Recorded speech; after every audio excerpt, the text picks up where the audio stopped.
पूरा एक चैप्टर मेरा इतना डिटेल रेडी हो गया है कि अब मुझे कोई हरा नहीं सकता। क्वेश्चन आंसर तो सब मेरा एकदम मस्त। एमसीक्यू गलत हुआ, एमसीक्यू यार अनप्रिडिक्टेबल, उन लोगों को प्लीज खत्म करके दे दो उनकी copy. Hello and welcome back everyone to my channel the सिंग।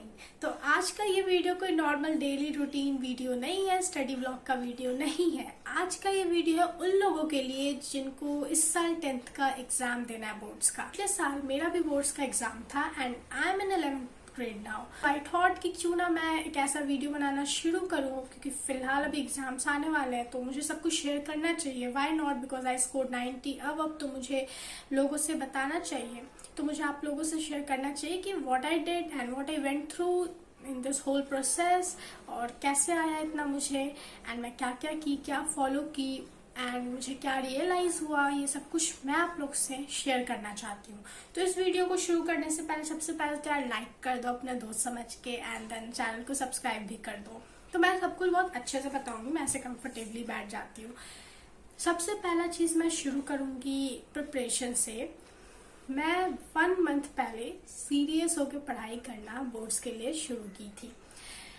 पूरे साल मुझे ऐसा कुछ खास था नहीं, बट हाँ मैं एक चीज हमेशा करती थी, मैं टीचर्स पे डिपेंड कभी नहीं रही हूँ। स्टार्टिंग से मैं 9th क्लास में भी नहीं रहती थी। मेरा नोट्स मेरा खुद का होता था, चाहे वो इंग्लिश हो, साइंस हो, एसएसटी हो, कोई सा भी सब्जेक्ट है। मैथ्स भी टीचर पढ़ाते तो मैं ध्यान देती थी क्योंकि मैथ्स मेरा वीक था, बट मैं घर में आके अपना यूट्यूब से पढ़ना हो या जैसे भी सॉल्यूशंस करना हो मैं खुद से करती थी आके। मैं टीचर पे डिपेंड नहीं रहती थी। उसका पहला फायदा मेरा क्या हुआ था कि एंड के टाइम पे जो बच्चे बहाना बनाते हैं अभी तो सर ही नहीं पढ़ाए, कैसे पढ़े, मेरा सब कुछ वो झंझट खत्म हो चुका था। मैं अपना सब कुछ चेक करवा ली थी, कॉपी वगैरह। इन लोगों का नाटक मैं खत्म कर दी थी।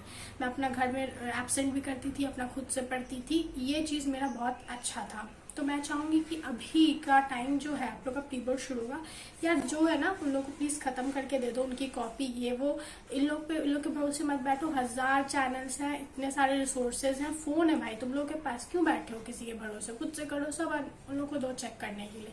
हाँ किसी का स्कूल ऐसा होता है, ड्रामा करता है कि मेरा नहीं चाहिए, तो उनके लिए I feel sorry for them, but मेरा ऐसा नहीं था। तो यस, अब मैं दूसरा चीज बताती हूँ कि मैं 1 मंथ पहले क्या रियलाइज की कि मैं इतने सीरियसली प्रिपरेशंस करने लगी, ठीक है, और क्या ऐसा मैं कंसेप्ट यूज की। तो देखो, रियलाइजेशन तो ऐसा था कि मैं ऐसी बच्ची हूँ कि मुझे पता था कि मेरे अंदर ऐसा कॉन्फिडेंस है कि मैं 1 महीने पहले अगर करूंगी शुरू तो मेरा अच्छा हो जाएगा, लेकिन सबका ऐसा नहीं होता है। तो देखो भाई, ये रियलाइज कर लो कि करना ही है, उसके आगे कुछ नहीं, फिर रिजल्ट आएगा तो लात खाओगे। तो गंदा रिजल्ट आया तो ऑब्वियसली वो तो होगा ही, तुमको भाई पूछेगा भी नहीं कोई। तो यस, एंड पेरेंट्स तो फिर हाँ। तो मैं बता दूं कि मैं क्या कंसेप्ट यूज की थी। सबसे इम्पोर्टेंट पार्ट इस पूरे वीडियो का यही है, और मैं तुम लोग से एज अ फ्रेंड ये शेयर करती हूँ। ये मेरा यूज किया हुआ कंसेप्ट है, मुझे बाकियों का नहीं पता, तो जिसको यूज करना वो कर सकते हैं। मैं थोड़ा लेट रियलाइज की, इसलिए थोड़ा लेट शुरू की, एंड मुझे इस चीज का गिल्ट है। 2 या 3 महीने पहले इसको शुरू की होती तो मेरा परसेंटेज 91.6 से कुछ ज्यादा होता। वो तो ऐसे भी था, वो सीबीएसई वालों ने। खैर, तो मैं बताती हूँ क्या करना है तुम लोग को। तो मैं क्या की कि मैं अपना जब रूटीन बनाना शुरू की कि मेरा एग्जाम कब है, क्या कैसे है, तो मेरे अंदर एक मेंटालिटी हिट किया कि क्यों ना मैं अपने माइंड को पहले ही बता दूं कि मुझे कितना स्कोर करना है। तो मैं 90 अब लिखी थी। फिर मुझे लगा क्यों भाई 90 अब, क्यों ना मैं 100 आउट ऑफ 100 लिख दूं, कि मुझे 100% ही चाहिए। ऐसा मैं मेंटालिटी अपने माइंड को, ऐसा ही मैं कमांड दूंगी, 100% चाहिए। फिर इससे और क्या इवॉल्व हुआ कि जब मैं पढ़ने बैठी तो इमेजिन करो कि यहाँ पे मेरा साइंस का बुक है, ये सबसे पहला चैप्टर है, केमिकल इक्वेशन एंड रिएक्शन वाला, ठीक है। अब इस चैप्टर का सबसे पहला पन्ना जो तुम लोग को दिख रहा है, इस चैप्टर के इस पहले पन्ने में तुम लोग ये ऊपर का जो पार्ट पैराग्राफ है ये पढ़ोगे। ये टोटली यूजलेस है, इतना दिमाग तुम लोग में भी है, मेरे में भी था, मैं इसको पूरा स्किप की। बट इसके नीचे का जो एक्टिविटी पार्ट है ये इम्पोर्टेंट है, किसी ना किसी सेट में ये जरूर आ जाएगा। तो इसको मैं इतने अच्छे से की, इसका कुछ डिटेल बाहर से भी लेना था वो ली, मैं अपने नोट्स में लिख दी। अब मैं सोची कि इस चैप्टर का जितना भी मार्क्स होगा इस पूरे चैप्टर का, उसको मैं ऊपर लिख दी और पूरा फुल लिखी कि मैं इतना ही इस चैप्टर में स्कोर करूंगी। पूरा फुल मैं स्कोर करूंगी। सब मेंटालिटी का बात है, मैं ऐसे माइंड को कमांड दे रही थी। माइंड ऐसे ही कमांड फॉलो करता है। अगर आप देखे होंगे कि आप जितना दीजिएगा उससे थोड़ा कम आपको मिल जाता है, आप जितना कमांड दीजिएगा उससे थोड़ा कम या वो मिल जाएगा। तो इस तरीके का कमांड ही देना चाहिए माइंड को। अगर आपको लिया 80 आ जाएगा, उससे कम का थोड़ा आएगा, लेकिन 80 आ जाएगा तुम्हारा, ऐसे ही होता है माइंड। मैं समझ गई थी इस चीज को। तो मैं क्या की कि इस चैप्टर का फुल मार्क्स लिख ली। अब मैं इस चैप्टर के हर एक पन्ने को, ये जितना पन्ना है, जितनी एक्टिविटीज है, इतने अच्छे से इसका नोट्स बनाई। नोट्स मतलब ये नहीं कि पूरा बैठ के तुम ना ऐसे निकाल के कहीं से सर्च करके नोट्स ऑफ दिस चैप्टर छाप दी। भाई खुद से रीड करती थी, पूरे साल भले ही मैं छापी होंगी कहीं से और चेक करवाई होंगी टीचर से, लेकिन इस समय मैं हाइलाइटर से खुद से रीड करती थी, अपने इम्पॉर्टेंट चीजें सिर्फ लिखती थी। और फालतू लिखने का जरूरत थी क्या? पता नहीं चल रहा है कि ये अच्छा ये टर्म है तो इसका कुछ क्वेश्चन पूछ सकता है, ये है तो इससे कुछ पूछ सकता है। खुद से वैसे हर चैप्टर से मैं मतलब हर पेज से बनाते गई, जितने एक्टिविटीज है वो डिटेल में करती गई। फिर ये चेंज ऑफ स्टेट, ये सब, इसका भी ना 2-3 एग्जाम्पल, तुम जो कॉमन एग्जाम्पल है, मतलब तुम जब सर्च करोगे इसके लिए एग्जाम्पल्स एक्स्ट्रा क्वेश्चन आंसर में या सैम्पल पेपर में भी देखोगे तो कुछ इसके कॉमन एग्जाम्पल्स होते हैं, तुम वही लिखना इस पे। ऐसे ऐसे तुम हर पन्ना जब इतने डिटेलिंग में करते जाओगे तो किसी का दम ही नहीं है कि तुम्हारा मतलब ऐसे कुछ मार्क्स काट दे या कुछ भी हिला दे, क्योंकि तुम्हारे अंदर खुद इतना कॉन्फिडेंस रहेगा यार ये तो इसे तुम इतना डिटेल करके आओ। वो सुने हो ना, किसी भी बड़े चीज को पाने के लिए छोटा छोटा स्टेप फॉलो करें। हर एक टॉपिक इंपॉर्टेंट मैं मान के चल रही थी और यही मैं फॉलो की हूँ। हर एक टॉपिक, जो भी इसमें टॉपिक लिखा हुआ है सब पढ़ती थी, भले वो यूजलेस हो, और उसमें से इंपॉर्टेंट चीज निकाल के लिख लेती थी। इवन खुद से क्वेश्चन बना देती थी कि अगर ऐसा कुछ हुआ तो इसको घुमा के ही थोड़ा पूछेगा, लेकिन पूछ सकता है। एंड ट्रस्ट में इतना मुझे इससे रिलीफ मिलता था, मुझे एंजाइटी पूरे एग्जाम टाइम में, क्योंकि मैं ये कंसेप्ट यूज कर रही थी। एंड आई स्कोर्ड 17 साइंस, तो उसका अलग स्टोरी था। मेरा MCQ गलत हुआ। MCQ यार अनप्रिडिक्टेबल आता है, ये मैं पहले बता देती हूँ। क्वेश्चन आंसर तो सब मेरा एकदम मस्त गया, मतलब बहुत मस्त। ये concept, thanks to this concept, मैं ये यूज की इतना डिटेल में, इतने अच्छे से मैं लिखी थी। MCQ गड़बड़ा देगा, और न्यूमेरिकल्स तो यार फिजिक्स के वो तो है ही। तो ये कंसेप्ट सिर्फ साइंस के लिए नहीं है, मैं साइंस एग्जाम्पल ली। Even in maths you write 100% तुम लोगे इस पूरे सब्जेक्ट में। 6/6 वो रियल नंबर्स वाला चैप्टर 1, ठीक है, उसमें 6/6 लिख देना ऊपर।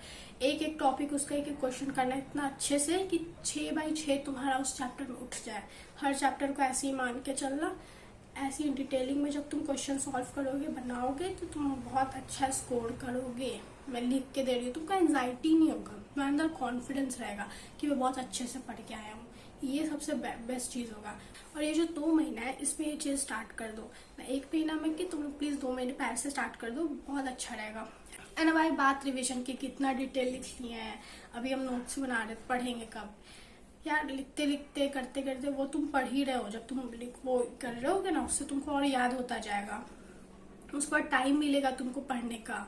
कितना समय लगेगा? 1 महीना से कम में तुम्हें लगता है सबका ये पूरा बना ली थी। मैं क्या बोलती थी सबको, फ्रेंड्स को, कि मैं एक थाली बना रही हूँ, एंड टाइम पे मैं सब खा लूंगी, और मैं बिल्कुल वैसे ही की, पूरा एकदम सब रेडी कर ली। अब जैसे ये चैप्टर 1 मान लो मेरा केमिस्ट्री का हो गया कंप्लीट, उसके नीचे मैं एक्स्ट्रा क्वेश्चन आंसर लिख लेती थी, इंपॉर्टेंट सैम्पल पेपर से कुछ एक्स्ट्रा एकदम यूजफुल दिखता था, वो कॉमन क्वेश्चन जो आ सकते हैं वो लिख लेती थी। पूरा एक चैप्टर मेरा इतना डिटेल रेडी हो गया है कि अब मुझे कोई हरा नहीं सकता है, मैं ये सोचती थी। ऐसे ही करो तुम लोग भी। मेरे को तो लगता है जब तुम एक एक पन्ना का एक एक लाइन ऐसे डिटेल कर रहे हो तो फिर बचेगा क्या? वही मैं 1 महीना थोड़ा लेट की तो थोड़ा सा रिवीजन का टाइम मेरे को कम मिला। तुम लोग अभी शुरू करो, 1 महीना के अंदर तुम लोग का सारा सब्जेक्ट का हो जाएगा। और मैथ्स का तो ऐसा चीज है भाई कि एंड डेट तक मैं मैथ्स हर दिन कम से कम सॉल्व करती थी। मैं बता रही हूँ, मेरे पास एग्जाम आइडिया था मैथ्स का, एंड ओजवाल का बुक था।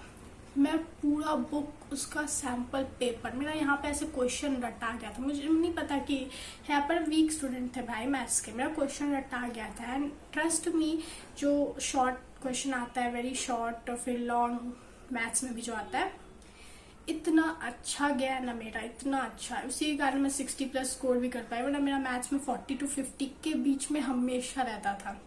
60+ गया मेरा। सो टू प्रिपेयर लाइक दिस, मैं ऐसा फोर्स नहीं करूंगी, सबके अपने अलग तरीके होते हैं। बट ये तरीका जो है ना, इतना डिटेल्ड तरीका है, मुझे नहीं लगता इसके बाद कुछ बचेगा। मैं मेंटालिटी बता दी हूँ, सबके ऊपर ऐसे मार्क्स लिखना, तुम्हारे अंदर खुद कॉन्फिडेंस आएगा कि मैं इसके लिए प्रिपेयर कर रहा हूँ। तुम 100% या 80 पे फोकस मत करो, तुम हर चैप्टर के 6 नंबर पे 2 नंबर पे फोकस करो और उस तरीके से धीरे धीरे प्रोसीड करो। इस पूरे 1 महीना अपने ऐसे थाली बना लो सारे, एंड जब 1 महीना पूरा रिवीजन करना, हर दिन का बना लेना कि अभी 1-2 घंटा ये सब्जेक्ट रिवाइज करना है। कितना ही यार मुँह जवानी ऐसे याद हो जाता है, इरिटेशन सा लगेगा, बोरिंग, कितने बार पढ़े वो याद रहता है। जब क्वेश्चन देखोगे ना तो हिट कर जाएगा तुमको आंसर, तो उतना चिंता करने का जरूरत नहीं है। सो ये तरीका था जो मैं यूज की थी, मेरा मेंटालिटी था। एंड 1 सेकंड में आप लोग को अपनी डायरी भी दिखाती हूँ जिसमें मैं ऐसे 100% लिखी थी। देखो मेरी कॉपी जो है वो सब बंगाल में बिक चुकी है, और ना मैं कॉपी तुम लोग को दिखाती भाई कि मैं जनरली ये मेथड यूज की थी। एंड मेरी एक कॉपी भी पिछले साल की 9th क्लास की कोई कॉपी में नहीं बची थी। सारे कॉपी में मैं रिवीजन का सब लिखी थी, ऐसे डिटेल नोट्स बनाई थी, PYQs थे, ये वो पूरा कॉपी मेरा इसी में खत्म हो गया। ऐसा नहीं सिर्फ लिख के बना के रख दी थी, रिवाइज भी करती थी मैं। इस तरह से एक चीज कुछ हो या ना हो, मेरे को एंजाइटी बिल्कुल नहीं हुआ, कॉन्फिडेंस था मेरे अंदर कि मैं पढ़ के गई हूँ। और वैसे मैं सब कुछ इम्प्लीमेंट भी की, इतने अच्छे से सारा आंसर्स लिखी, सब कुछ की, पेपर भी ऑर्गेनाइज था। तुम्हें ये जब तुम ये प्रोसेस फॉलो करोगे तुम्हें बहुत ऑर्गेनाइज्ड फील होगा। होता है कि तुम बस नॉर्मल ऐसे नोट्स पढ़ लिए, टीचर दिया है, तुम्हें लगे यार पता नहीं नोट्स सेटिस्फैक्टरी है नहीं है, तुम इस तरीके से बुक पढ़ोगे NCERT का और ये प्रोसेस फॉलो करोगे तो तुम्हें एकदम सेटिस्फैक्शन फील होगा कि अब छूट ही क्या रहा है।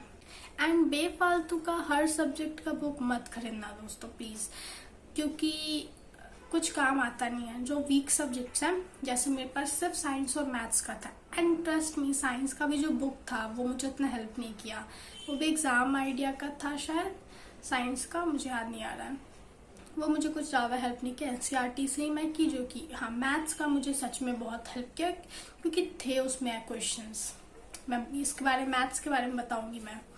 तो यस, तो बेफालतू का बुक्स मत खरीदना, जिसमें यार वीक हो उसी का खरीदो, और 10 तरीके का मत खरीदना। मैं इतना ड्रामेबाज बच्चे को अपने क्लास में देखी हूँ सबको, मेरा तो खून खोलता था उन लोगों को देख के। ये वो हर सब्जेक्ट का बुक, इंग्लिश का भी, भाई क्या चल क्या रहा है, और कुछ नहीं, बस ऐसे खाली बर्तन जो बचता नहीं वो बस वही चल रहा था उनको। तो ये सब मत करना।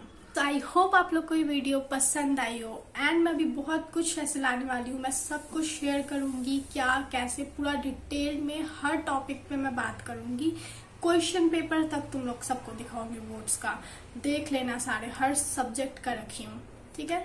तो अगर ये वीडियो पसंद आई हो तो do like, share and subscribe my channel, and obviously subscribe कर दो क्योंकि बहुत हेल्पफुल होने वाला है, मैं सब कुछ शेयर करने वाली हूँ।